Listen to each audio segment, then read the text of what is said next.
There comes a moment in life when you can no longer lie to yourself. A moment when the masks stop working. A moment when the excuses sound weak, the comfort feels heavy, and the life you built no longer fits the person you want to become. Listen carefully because this part matters. You cannot become your strongest self while protecting your weakest patterns.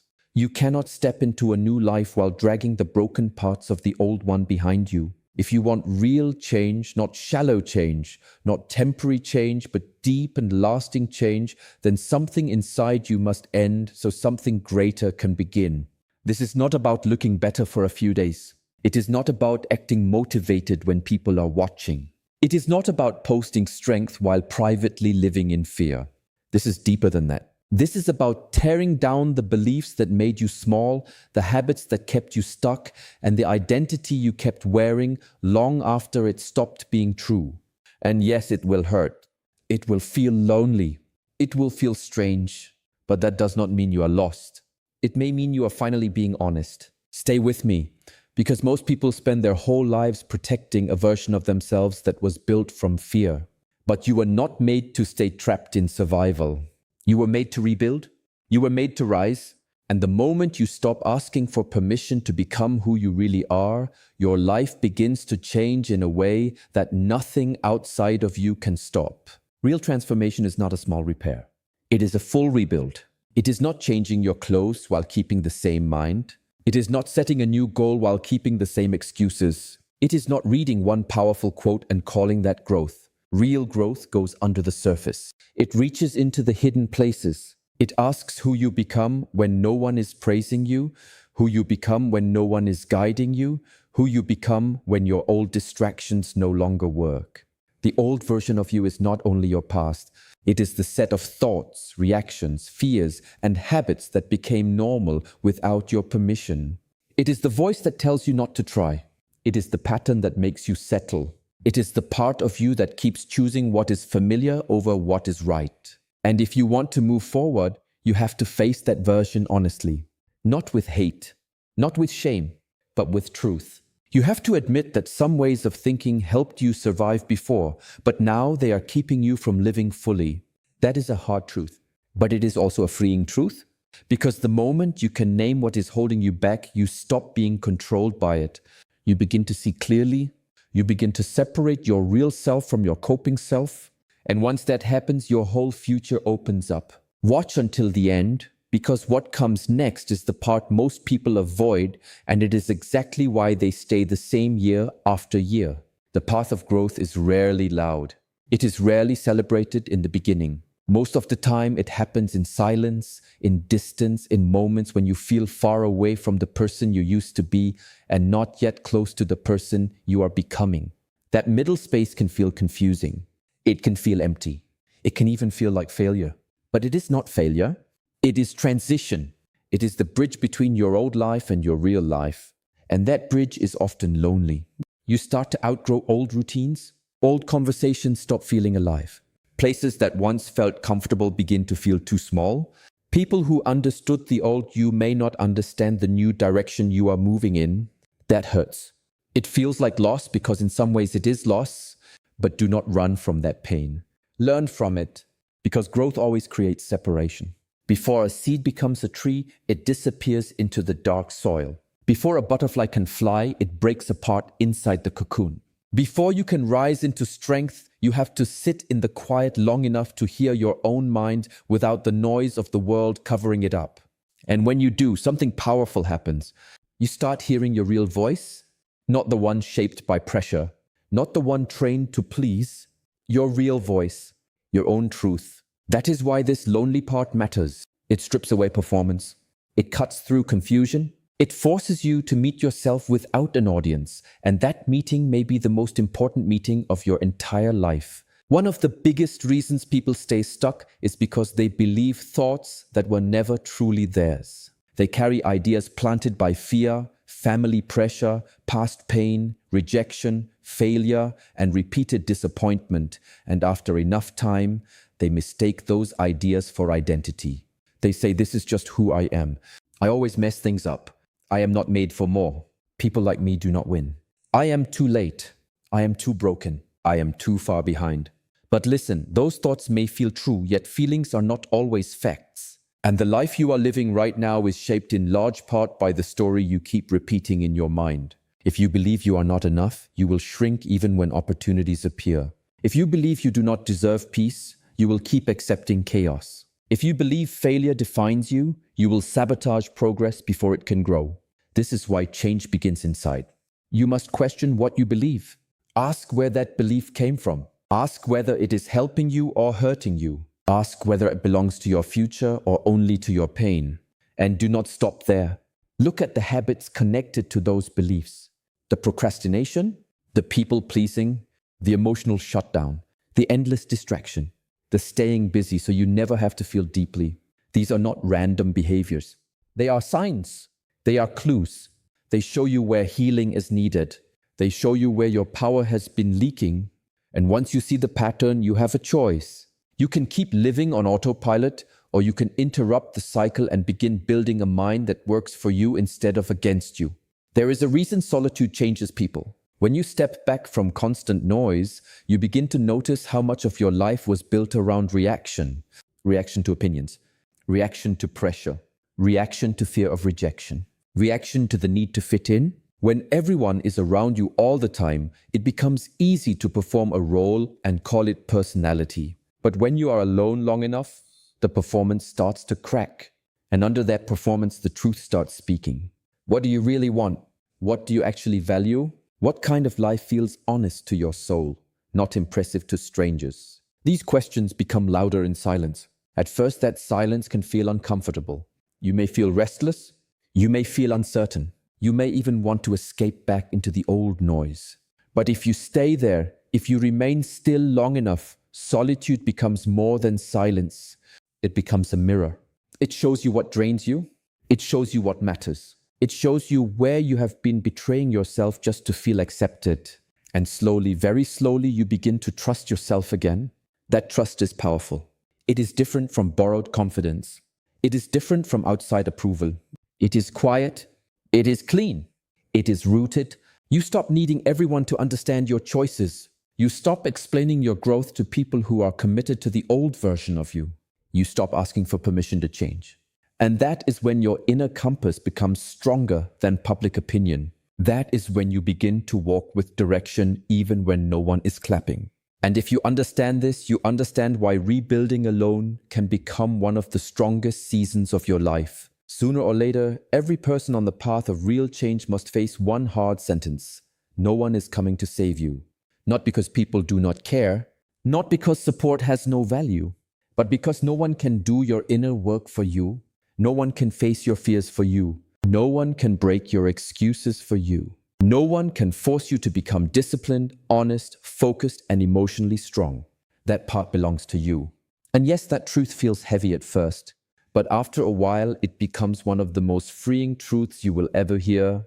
Because the moment you stop waiting to be rescued, you stop living like a victim of your own life. You begin to take ownership. You begin to say, what happened to me may not have been my fault, but what I do next is my responsibility. That shift changes everything. It changes how you see your pain.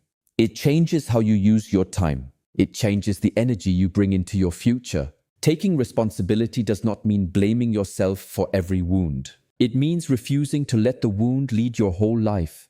It means choosing response over excuse, action over delay, direction over drama. And that choice will test you. It will expose where you have been hiding. It will reveal the patterns you keep defending, but it will also give you your power back. Because when you fully accept that your life can be rebuilt by your own hands, something inside you wakes up. You stop waiting for the perfect time. You stop waiting to feel fearless. You stop waiting for the world to become easy. You begin now. You begin tired. You begin uncertain. But you begin, and beginning is what separates those who dream of change from those who finally become it. A large part of the old self is built from fear. Fear of being judged, fear of being left, fear of not being enough, fear of failing in public, fear of being seen too clearly. Fear teaches you to become smaller. It teaches you to choose safety over truth. It teaches you to keep peace even when it costs your soul. It teaches you to hold back your voice, your standards, your ambition, and your boundaries. For a while, that may protect you. It may help you survive hard seasons. But survival mode is not a home. It is only a shelter. If you stay there too long, it starts to shape your whole identity. You normalize anxiety. You call self-doubt humility. You call avoidance caution. You call settling maturity. And little by little, the life you could have lived becomes smaller than the life you were made for.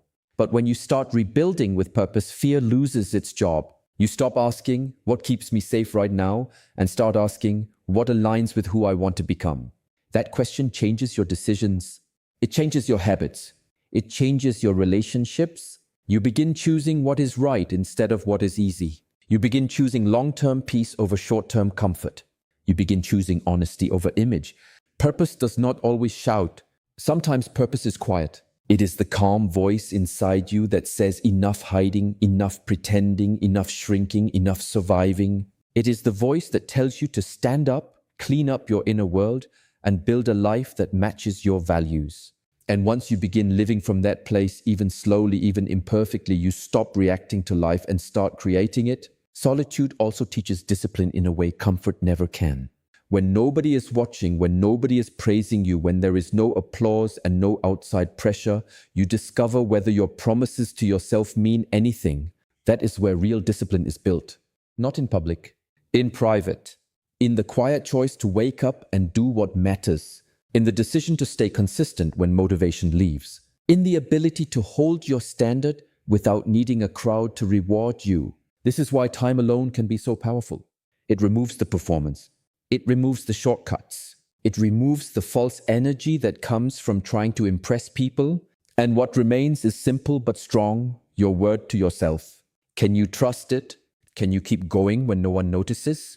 Can you stay with the process when results are still invisible? That is where character is formed. That is where emotional resilience is built. Because resilience is not only about enduring hard moments, it is about staying rooted in your values while hard moments try to pull you away from them.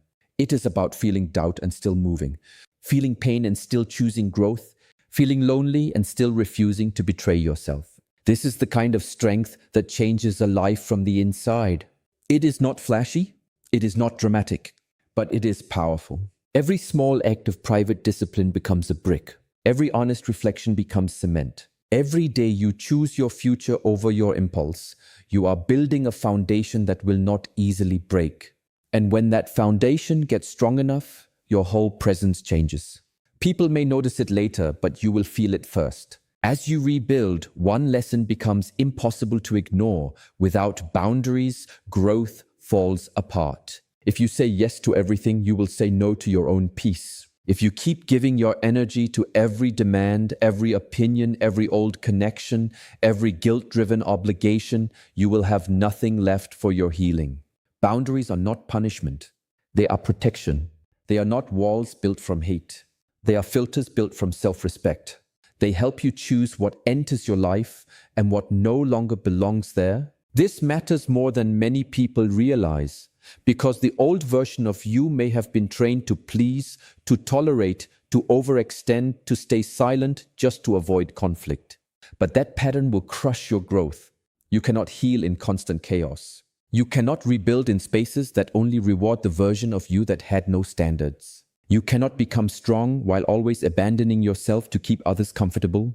So you must learn the power of a clear no, a calm no, a respectful no, a complete no. And not only with others, also with your own lower habits. No to the thought that weakens you. No to the excuse that delays you. No to the environment that keeps pulling you backward. The more time you spend alone with honesty, the more sensitive you become to what drains your spirit. And that awareness is a gift. It teaches you what to protect. It teaches you what deserves access to your mind, your heart, your time, and your future. Once you learn that, you stop feeling guilty for choosing peace. You understand that protecting your energy is not selfish. It is necessary if you want your transformation to last. Pain will be part of this journey. There is no honest way around that. But pain is not only something that wounds you. Pain can also reveal you. It shows you where your heart was ignored. It shows you where your standards were too low. It shows you where your trust was misplaced, where your voice was silenced, where your self-worth was traded for approval. And if you are brave enough to face pain instead of escaping it, pain becomes a teacher. It becomes the truth teller that strips away illusion. Most people try to outrun pain with distraction. They stay busy. They stay numb. They stay entertained. They keep smiling while something inside them is breaking. But unhealed pain does not disappear. It waits. It leaks into your choices. It hides inside your reactions. It quietly shapes your future until you are willing to sit down and face it. That moment is uncomfortable, but it is powerful. Because felt pain becomes wisdom, faced pain becomes clarity, owned pain becomes strength. You begin to understand that healing is not forgetting. Healing is feeling without becoming destroyed by what you feel. It is crying without staying collapsed. It is learning without becoming bitter. It is remembering without returning to the version of yourself that accepted less than you deserved. And through that process, something beautiful grows inside you. Compassion. Not weak compassion, strong compassion. The kind that understands suffering, honors truth, and still chooses growth. The kind that makes you softer in heart but stronger in spirit. This is why the fire matters. Because what survives the fire is usually what was real all along. And after all of this, after the silence, the fear, the discipline, the boundaries, the pain, the letting go, something begins to rise inside you that no one can fake for you. Self-earned confidence. Not loud confidence. Not borrowed confidence. Not confidence that depends on likes, praise, attention, or applause. I mean the kind of confidence that is built in darkness when no one sees the work but you keep doing it anyway. The kind of confidence that comes from facing yourself honestly and still choosing to grow. The kind of confidence that says, I know who I am, I know what I value, and I will not betray that truth just to be accepted. This confidence is different. It does not need to announce itself. It carries peace, it carries depth, it carries stability. You stop being thrown around by every opinion. You stop collapsing under every setback. You stop measuring your worth by temporary results. Why? Because now your value is rooted deeper than performance. It is rooted in character, in integrity, in the private battles you fought and did not run from, in the promises you kept when nobody was there to reward you. That is what makes you strong. So if you are in the middle of this season right now, if your life feels quiet, painful, uncertain, stripped down, or lonely, do not mistake that season for failure. You may be in the middle of a rebuild. You may be clearing the ground for a life that is more honest, more peaceful, more powerful than the one you have known before. Keep going. Stay with the process. Let the old version fall apart if it must. Let the false parts burn away. Because on the other side of this decision, on the other side of this brave and lonely rebuild, the new you is waiting. Stronger, clearer, freer, and this time unshakable.